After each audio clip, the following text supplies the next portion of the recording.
with another season of the Say Yes Buffalo Future Starts Here podcast. And y'all, today I am so excited because we are launching a new segment called the Say Yes Buffalo Alumni Spotlight. And y'all won't believe who our first guest is, but I'm going to tell y'all. So our first guest is Deoniss Jackson. She went to Hutch Tech High School, the best high school in town. But, you know, we love all BPS schools, class of 2016, as well as myself. And she also went to SUNY Fredonia, as well as myself, class of 2020. And she graduated with a criminal justice degree. And she now works at Say Yes Buffalo, which we all love Say Yes Buffalo. If you don't, get on board. But she is the community school navigator at East High School. Deoniss, how are you doing today? I am feeling so great, and I'm even better that I'm here with you right now. We about to have a good conversation. Absolutely. I am so excited about this, y'all, because, well, we was in high school together, as I said, and we also went to college together. But I think during college, we were able to really, obviously, you know, get a better friendship. Yes. So we was like road dogs. We dominated the campus. Yes. We're going to get into that a little bit more. But I do want to talk about first, like, obviously, education is key, and, you know, it's important. Why did you choose Hutch Tech? Let's start there. Well, honestly, compared to other schools, clearly Hutch Tech stood out. But honestly, when we left Buffalo United Charter, because that's the elementary school I went to, we were all like, Hutch Tech, it's either Hutch Tech or nothing. Like, we all took the city honor test. We all took the other things that we needed to get into other schools, and we even put those schools on there. But once Hutch Tech let us know, we was like, absolutely. We wanted to be a part of the maroon and white gang. So, you know, I really, and I appreciate Hutch Tech for everything it's done. I truly, truly, truly believe they lead with skill, knowledge, and power. So that's built into us. That's built into us. It's been over 10 years. So this is our 10-year anniversary. Yes, okay, which I don't want to talk about that yet. Yeah, let's not get into that. It is our 10-year anniversary. That's so crazy. But no, I do agree. Like, Hutch Tech really set us up for success. And you could see it. Yeah. Like, you could see the difference in our education levels. Like, you know, us just wanting to strive better. Like, every day was some motto said over the loudspeaker. Every single day. He has so many sayings, okay? But knowledge really is power. Correct. And I think we took that with us and we really made it something. Yeah. So I know at Hutch Tech, you were a part of a lot of different things, but especially drill at Hutch Tech, right? Yeah. So talk about just your journey in that. Like, I think it's important for especially teenagers now who are in high school to really get involved. Like, we don't see a lot of that. Like, you know, right now, I think a lot of our teenagers are tapped out of school. Like, you know, they go because they feel like it's an obligation or some, you know, obviously lately now, like, some haven't been going. Right. But, like, I used to love going to school, to see my friends, to be a part of the clubs. Like, I did poetry club, I did JROTC, yes, you did. I did cross country, you know, and you did so many others as well. But, like, you did yearbook club too. Yes. Every year. I did band. I was a part of band. That shaped a lot of me. I was a part of drill. I did basketball 1 year. I did volleyball 1 year. So staying involved in general really helped me become who I am. And like you said, we're going to get into it in a little bit, but really shape you into who you become, because I loved everybody who I did with band, everybody that was on the drill team. I love drill sticks with me today. It's on my class ring, the drill boot. I love drill. Wayne, shout out to Coach Wayne. I loved the way he was, and I loved the way he carried himself and everything like that. So I don't know.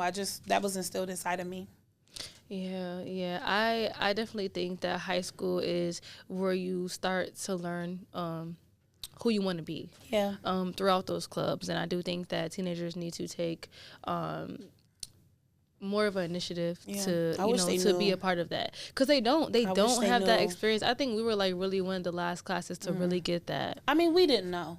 We didn't even know how it would have shaped us into the people we are today, but we took the chance to. And I want them to stop being afraid to take that leap, to join the group. Do something different. Do something that your friends aren't doing. So it's really hard. I did cross country.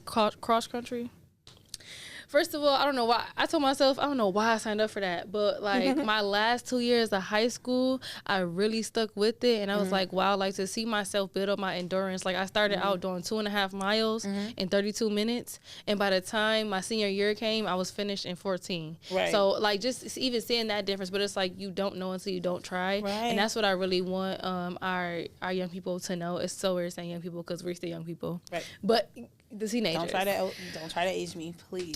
But let's get into college, right? Again, another involvement. As I stated before, like, we dominated the scene, right? But I do think that is where you were able to really fall in love with what you do now, which I think, obviously, we're going to get into it, but I think that this role is so perfect to you. Yes. So perfect for you because you were a part of Sister Circle. I'm going to let you talk about that in a little bit, too. You know, you ran the Black Student Union at Fredonia. Like, you helped cultivate, along with, like, myself and others, a space for people of color on campus to really come together and really just be safe on campus, have a space to express themselves freely, have a space to just say how they felt when, you know, it was only a few of us in the classes. Right. But really making Fredonia a place that welcomes people like us and where we didn't feel like outcasts. Right. So talk about your journey at Fredonia. Fredonia. First of all, college is something I would recommend to just about anybody, simply because of how much I have grown at Fredonia alone, but in college in general. Becoming I went to college when I was 17. Becoming independent, doing my own thing, really opened my eyes to see, like, what's for me, what's not for me. And college is a great place to find that out. So when I got to Fredonia freshman year, we had multicultural weekend. That was crazy. I adored it, though, because high schoolers got to really feel that senior year. That senior year, they got to see, feel what it really would be like to be in college for a weekend. And I felt it. Yeah, girl, I didn't even go. I can't wait. I didn't even go. I got to take on 6 girls, and I knew I want to lead other girls who look like me, women in general. I want to lead them on the right path. Like, that's where my passion really started, in that area. But taking on Sister Circle, shout out Jayla Williams, man. Jayla Williams, she was working the cafe. She brought me over. She was like, you gotta be there at this time for activities night. Look for the women in pink and black. And to this day, the women in pink and black, that shaped me 100%. Can you talk a little bit about what Sister Circle is for people who don't know? Absolutely. So Sister Circle is a women empowerment group. It's a women in color empowerment group over at SUNY Fredonia. It was started by Miss Joyce Smith. Shout out Miss Joyce Smith. Shout out to Miss Joyce Smith. Yes, she is a doll. I absolutely love. She reminds me of, I call her my Southern Belle. I love Miss Joyce. And she really wanted Black women on that campus to thrive and have a space. So Jayla was the president that year, my freshman year, and she brought us in, and she was the president for the second year, I believe, too. Then Monica, then it became me, so I became secretary, empowerment chair, and when I got to the empowerment chair, which is very similar to community school navigator role, empowerment chair, I was like, I know my calling. I didn't know my calling. I was not good with my hands. I couldn't do hair. I couldn't do lashes. I couldn't do nails. I didn't know. I was like, what? I'm a great people's person. Yeah. And I love formulating spaces that people can just be themselves. And also we can share kindness to each other. There's enough rude people in this world. I say that all the time. Try sharing kindness. Try spreading kindness. So that's one thing that we was able to do in that room. I watched that group go from maybe about 30, 40 people into a room to over 100 weekly. And you started the pool parties. I didn't start the pool parties, but we did take them over after a while, because that definitely was something they was doing beforehand. You changed the atmosphere of the pool parties for sure, is what I will say. Yes. Sister Circle was definitely the truth. Definitely the truth. I 100%. So we always used to say, I keep my sisters in my circle, because my circle is my sisters. Yes. So Jayla has that tatted, actually. She does. She has the whole thing tatted. She's so precious. Shout out to Jayla. Yes. But no, so I'm happy to talk about that experience too. Obviously, being able to cultivate that space, right? So, we would be remiss if we didn't talk about, obviously, the scholarship, being able to go to school. Yes. Obviously, Hutch Tech and then our other public schools or charter schools giving us the opportunity to be able to get our tuition fully funded from the Say Yes Buffalo Scholarship, right? So obviously, I've talked about my story, but we want to hear yours. So what did the scholarship do for you? Like, obviously allowed you to go to school, but giving you that opportunity to create those spaces, right? But like, how did it feel? Because obviously you were in my shoes too. So we seen a lot of our friends have to leave. We've seen a lot of our friends not been able to complete their 4-year degree because of the cost of college. And, you know, people will look at SUNY Fredonia and be like, oh, it doesn't cost that much. Right. But it was still people that weren't able to complete it. Right. And I would have been one of those people, honestly, if I didn't get the scholarship, because even after the scholarship, that got my total amount down to $600. $600 I can manage. Wow. $1,600, $2,000, you know, when we get into those thousands is when we start talking a little crazy for a 17-year-old little girl who mom we raised on the East Side. You know, it wasn't feasible. It didn't seem feasible, but we knew this diligent girl had to do something, and whatever it is, we got to figure out where we gonna get this money from. Say Yes Buffalo started becoming big, started becoming more talk. We would talk about it in high school, like, oh, you know about Say Yes Buffalo, you know about this scholarship. Shout out Joelle Stubbe. Hello, there we go. She was our Say Yes person. Yes, and we just was like, I don't know what it is, but we gonna apply for it. Free tuition. Yes, and I learned what it was real quick after filling out financial aid. And they said, like, you still owe this much. You still owe this. You still have to do this. You still have to get your textbooks. You still have to do this. So I thank God for even being able to cross paths with Say Yes Buffalo and watch it grow into the monumental thing it is today. So I am happy to be an alumni, happy to be a recipient.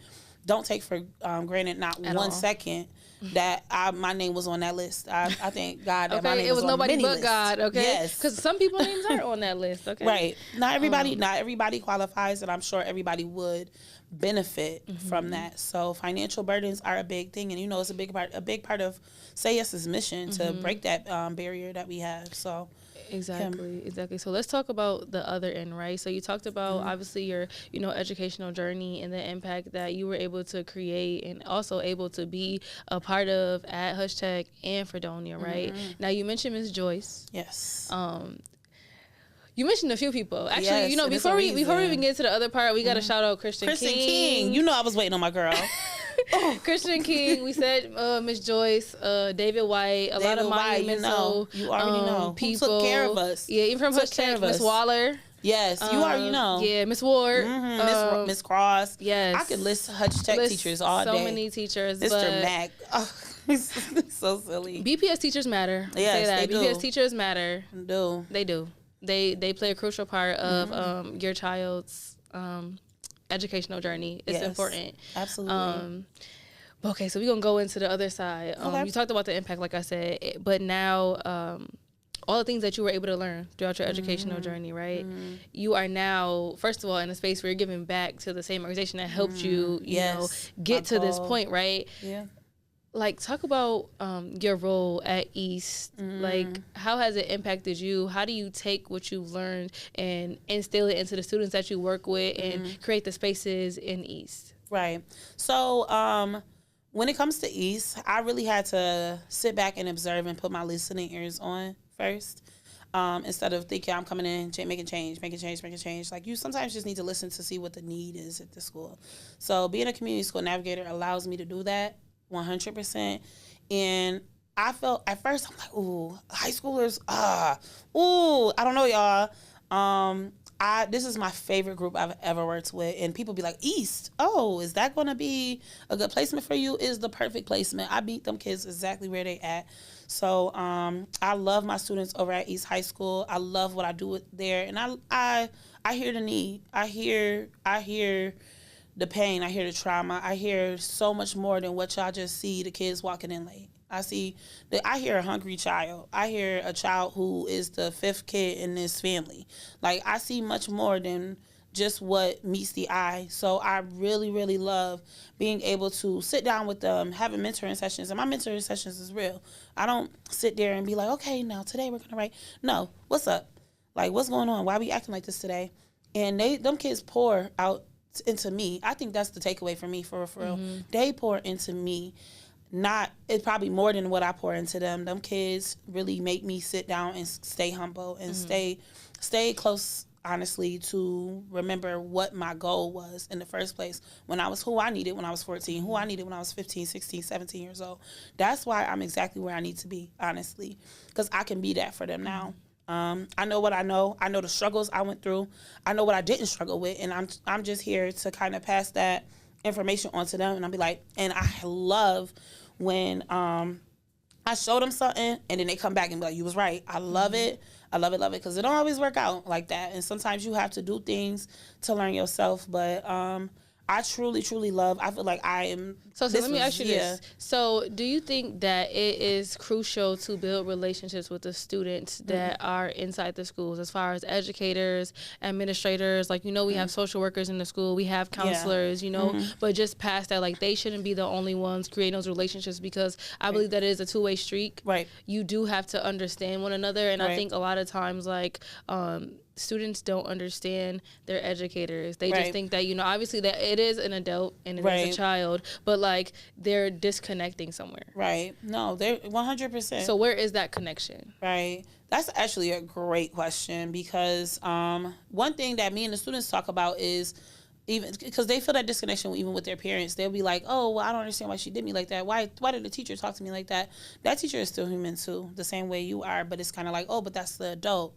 So I think as an administrator, as a community school navigator, as anybody that's working in that school, if they come down and they really realize I'm talking to another human versus this is a student who works, I work here, I'm at work. No, I'm talking to another human being who probably needs me to just be regular today and not be high functioning, because they're not high functioning today. Because I think that's where the disconnect is, honestly, is that we forget that we are all just human, and we forget that we were 14, 15, 16, and that we rolled our eyes and we didn't like wearing coats, and we didn't like, so I try to keep my head on straight of remembering who I was and how I was, and I was funky attitude, and I had this and that, and not become. Oh, you knew me in high school, girl. Don't talk to me. Not become this professional who don't remember where they came from. Exactly. Or I think that's where the disconnect lies. Exactly. I think that's important too, to be able to be relatable to the students. Like, I think that there's more respect when they see that, there is somebody that came from what they came from, but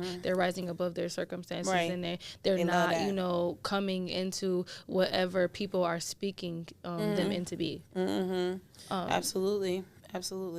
Yeah. So my next question for you is, you obviously said that you listen. You came in listening. You didn't come in saying, let me do this, let me do that, let me do that, right? So taking what you heard from the parents, from the students, from the administration, from the teachers, right? How do you implement that into the resources that you provide at your Saturday academies? So honestly, like I said, them simple conversations, when they tell you, oh, my baby sister, my mom is always complaining about having to pay for this, and this for my baby sister. Well, I know I have like a food pantry at the school. I have diapers. I have Infamil coming in on the regular. So instead of asking the kid, do you need this? Here go a bag. I'm sending you home with this bag. So it's kind of like you helping, but you hear the need during the day, and you kind of do your background work. You don't just, you sit there, you analyze it. You don't sit there and you don't need to really kind of question a child 1,000 questions. You hear what they need. Provide and kind of keep it pushing. And there's no need to be like, oh, do you need that again? Don't embarrass the child or anything like that. So I also think when it comes to the parents and things, they sometimes not as open to receiving help or open to receiving resources, but like unless it's like exactly what they need. Like we offered LLC class, we offered the social media marketing class that you did yourself there. I really kind of see what people are saying. Oh, wish we had first aid training. Wish we got that coming to our Saturday Academy in April. Like these things are free things. I see what the community needs, because I'm from Eastside Buffalo. Like I always knew, dang, this would be amazing if we could have this. Like, no, let's make it happen. We got the money, we got the support. We just need somebody to be the ringleader of it all. Yeah, and that's what the position allows me to do, and I enjoy that a lot. I definitely agree, and I can see that you enjoy it. And I would definitely say, so this segment is, really focusing on where our Say Buffalo alumni now. You started as a scholar. Yeah. We took you throughout the educational journey. We talked about like your role right here, but I don't think that you need to be anywhere else besides where you're at now. Yeah. I think that you are perfect for the role, and your Saturday Academies are the talk of the town. I love 'em. You've been providing so many different resources, and because of the influence and the impact that you've been able to gain throughout your journey, I think that's also what makes like your Saturday Academy so successful. Like, you build relationships, you get the trust of the students, you get the trust of the teachers, you get the trust of your friends. Like, everybody just loves to, you know, obviously, you know, just be around you. You talked about that sister circle pack, right? So you take that from college, and that's how you live by that path. Right. So I want to get into we talk about mentoring. You said you're a mentor. Talked about Sis Circle Pack, right? So talk about your mentoring program that you have just recently started. Let us hear about it. So, Brown and Crown Sisterhood, oh my goodness. Shout out my mom, because I was ready to let this go, honestly. And she said, nah, I see this being big one day. Just revisit it later, don't lie. That's exactly what happened. So 2020 is when I originally was like, let's get started with this. Because, you know, COVID hit. We was together when we got the announcement that we needed to go home. So I'm like, I need something to do with my time. I as you can hear, as you see, I don't like to sit still. I like to be a part of things. So I was like, what does Buffalo need? I was like, I would love to take my skill set and push that onto 15, 16, 17, 18-year-old girls. I had no clue how to put together a group and LLC and things like that at the age that I was. I was only 21 when I came up with this idea. Like I said, it was 2020. So I had no clue how to do that. So I'm like, okay, maybe I'll do it like this, just get parent consent. And I'm like, nah. When you're working with younger girls, you really have to have your ducks in a row. So let me start. I went back to the drawing board, and I'm like, so what else could I do if I can't do with the younger girls? So what we did was, from ages 23 to age 35, I was like, what's the other need? Those are young adults. Those are adults, women who are going into adulthood. And I really wanted to be like, create a space where a girl could say, girl, I don't know how to fry chicken. Can you please teach me? Girl, I just had my first kid. I don't even know how to change a diaper for real. Can you give me some tips about being a mommy? So that's kind of where I took it. And we are getting ready to, now that I've learned how to do LLCs and I've learned how to do nonprofits, we're about to take it back to where we do want to be in the schools and doing like a mentorship program that's straight on with our younger girls. Right now, everything is catered to our 23 to 35-year-olds. But I think once I get them in a good spot, and I see who my highlights are, my superstars who really love pouring back into the community, bring them into the schools. East High, Candles in the Sun, they have, Candles in the Sun is in East High weekly. And I would love to do that with Brown and Crown Sisterhood, where we're going to different schools and there's focus groups with the girls who may not be A++ student, who may not be this, who may just sometimes don't come to the school all the time. Those are the girls I want. Because it's not too late for them. It's not too late for anybody, honestly. Those are the girls who I'm focusing on for these mentorship programs. I want them to know that you are awesome. You're beautiful. You're intelligent. You're all these things that they said you couldn't be. So that's kind of my goal with that. So why is mentoring so important to you? Like, why does it, I'll say, why is it so important to you? But then also, why should every young woman, young man, like, why should every person have a mentor? And I'll take away young, because I think that you can have a mentor at any age. Man. So mentoring, I think mentoring is super important, because ain't no book on this thing called life. It's not a book, even for the people who's 65 years old. I would be looking up to a 70-year-old. What's next? So I think mentoring is exactly that. I've been through this, so you don't have to. I've done this, so I can show you what's this gonna be like for you. I've been to college. Come talk to me. I know what college is like. I know what your first day gonna be like. Don't think you just go on the first day. You gotta go through freshman orientation. And why not listen to somebody who's already done what what you're about to do, so that you can have some prior knowledge before you get yourself into a new step. Life is scary. Starting new things are scary. Having somebody to really be like, nah, that's not a good idea. No, yes, go that way. Yes, talk to this person. No, don't do that. Don't change your major too quick. Don't do this. That's important. You have to have you have to. I think mentoring is absolutely important. Even with your personal life. Christian King, she Love would. her.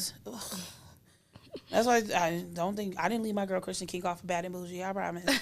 She has taught me so much as just being a woman, and she don't even know it. Yeah. She really don't, she don't understand to the depths of just seeing her be her really was what helped me get into what I like to do. Like just seeing her kill it. Seeing she's in a top row. She's doing this. Her hair looks like mine. Her skin tone looks like mine. She talk like me. Yeah. So like that made me feel like I could do this too. I want my own office with glass. Yeah. I want my own office. I got an office inside the office. I can do that. So you see, I really you look up to that person, and that's why it's good to have a great mentor, a mentor who's doing things, not just talking. Sure. I think that there's a misconception though too with mentorship, right? I think that people limit mentorship to age, right? Yeah. So people think that if you have someone that's younger than you, they can't mentor you, or some people may think that someone is too old and they can't mentor you, but I don't think that that's true. I think that, like you said, like, you know, it's all about the experience, right? So if I've been through this before, if I've walked this walk before, how do I not have this experience or this knowledge to give you? Right. And I think that it's important. Obviously, you have to be intentional with who you choose as your mentor. Yeah. But I will say that I'm gonna challenge this and say that your mentors pick you. Mm-hmm. I will say that. Okay. Do you agree? I agree. I do. Okay. I actually very much do, because you end up finding each other, and sometimes it's a person that just ends up bonding with you. Exactly. I want to come back here because you was cool. Like, exactly. Sometimes that's what it's just like. And it's so important that you have somebody that sees something in you that you don't see in yourself yet. Right. And like I said, it may be somebody that's older than you or younger than you. Mm-hmm. But I think that we can't, cap an age limit on mentorship. Right. And, like, shout out to my mentors. I mean, one is behind the board. Jamel Cruz, Daisha McClam, there's so many others, Daphne, like so many people that have just paved the way for you. But like I said, I really think that, they pick you, Right. I think that I'm saying that it's intentional because you don't go out looking. I feel like when people, you may have the idea like, I do want somebody to, kind of take me under their wing, but you don't go out looking like, oh, I want to follow this person because they're successful. Right. You may be inspired by them, but I think that when it's just a blessing when somebody sees something in you and they're like, no, I see you going higher. I see you at this place. But like, all you have to do is just like, they give you the tools. Right. Right. And freely, like they're okay with taking you with them to the top. Like it's so important. Right. And the thing is I try to take everybody with me. Like I want all of them to succeed. But I think when it came to Christian King, I don't know what it was. I feel like you could see a lot of yourself in who you're mentoring, and that's what drives a lot of people's passion. Like I know that you will be great. Mm-hmm. You just need the right guidance. Yeah. So sometimes we be stubborn. Yeah. We be stubborn. Yeah. Yeah. We be lazy. That teenage age. Okay. I would say teenage, say young adult age. I still a little stubborn. Like, I don't want to do that right now. Right. But no, I definitely think that mentorship is crucial, and I think that everybody needs a mentor. Everybody should be a mentor, and everybody needs to be a mentee. Right. I'm grateful and fortunate to have mentees now. Never thought that I would have them, but I do. And but I'm so grateful for them to just see like the impact that I've made in their life, but also like I know the impact that my mentors have made in my life. Right. But so I do want to get into just talk about some upcoming events that you have, whether it's with your mentorship program or your upcoming Saturday Academy or this. Y'all talked about drill, so you you teach drill at Best Self. Shout out to Best Self. Shout out to Best Self. So what upcoming events do you have? So for upcoming events, well, I want to shout out Slay the Stage at Hutch Tech. That's coming up. That's a drill competition. Wayne Jones, that's Hutch Tech's drill team's fundraiser that's coming up. So if you're interested in drill. We also have Saturday Academy. It's February 28th. It is going to be absolutely amazing. We doing spades. I'm not even telling you. Let me start. Y'all better show up. Let me start with that. I don't know how to play spades. My mother will be disappointed. Spades 101. But that's been another one of my goals is to break that barrier. Get off the kids' table. You need to learn how to play spades. That's generational trauma. Trauma for some families. They hate that you don't know how to play, but they won't teach you. So they don't want me in the game. Yeah. But so we have that coming up. We have Drill to You Drop April 25th. That's gonna be awesome. Shout out Coach Gianna, shout out Coach Rish, shout out Coach Nay, Coach Taylor. I really do love my drill team execution. Those are the girls who I mentor. I do the senior team over there. Those are my babies for real.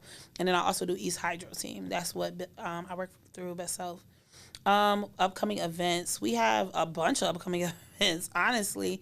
But February 28th, that Saturday Academy, you need to be there. We're giving away diapers and Enfamil, Gentle-Lees. We doing a bunch of stuff there. Like I said, Spades 101, Capture the Flag, do-it-yourself sugar scrubs, do-it-yourself facials, do-it-yourself shea butter lotion making. You know, real Black History Month. You know. So and then in February also Alpha Phi Alpha Fraternity Incorporated will also be present. So and then thanks to Say Yes, you know, Daniel. Shout out Daniel. I'm excited for that. So it's just a whole bunch of stuff coming up. Like I said, our biggest Saturday Academy will be May 2nd. We are doing the athletic pictures. We are doing literally everything, graduation pictures. So we'll have everything. We'll provide everything. I'm excited for that as well. Is there a place that they can find all this information? Absolutely. So typically it's posted on the BPS community schools, but even my personal Facebook is now Say Yes Buffalo, honestly. I'll be honest. But at our school, at East High School, and within the Say Yes, within the community, I go canvassing. I put flyers up all throughout the community. You'll see them. They are pink and white this for next month, for Black History Month and Valentine's Day. So. Okay, all right. Well, thank you for this conversation. This was so refreshing to speak with my fellow Tectonian, my fellow Blue Devil, my fellow Say Yes Buffalo alumni, and now also my Say Yes Buffalo colleague. This was great. I really enjoyed it. Thank you for being able to do this interview. Yes. And we just have so much more in store, and I just can't wait to continue to watch you just soar and you as well. Just be all that you are going to become and how you're going to, you know, produce successful babies that you're working with. Like I'm just excited for you. Me as well. I honestly feel like I've enjoyed watching you flourish. I've enjoyed watching you grow into the person that you've become. I've enjoyed watching your walk with God. I've enjoyed all of it. So shout out to Maddie. I don't know what y'all talking about. Thank you. I'm a little old me. Listen, it's hard switching from that old person to new person, but definitely blessed for sure. Yes. Yes. If nonetheless. Exactly. Always blessed. Yes. All right. Well, thank you guys for tuning into this episode. I can't wait until you guys get to see who our next alumni spotlight will be. So make sure you guys stay tuned for the next episode, and we'll see you then.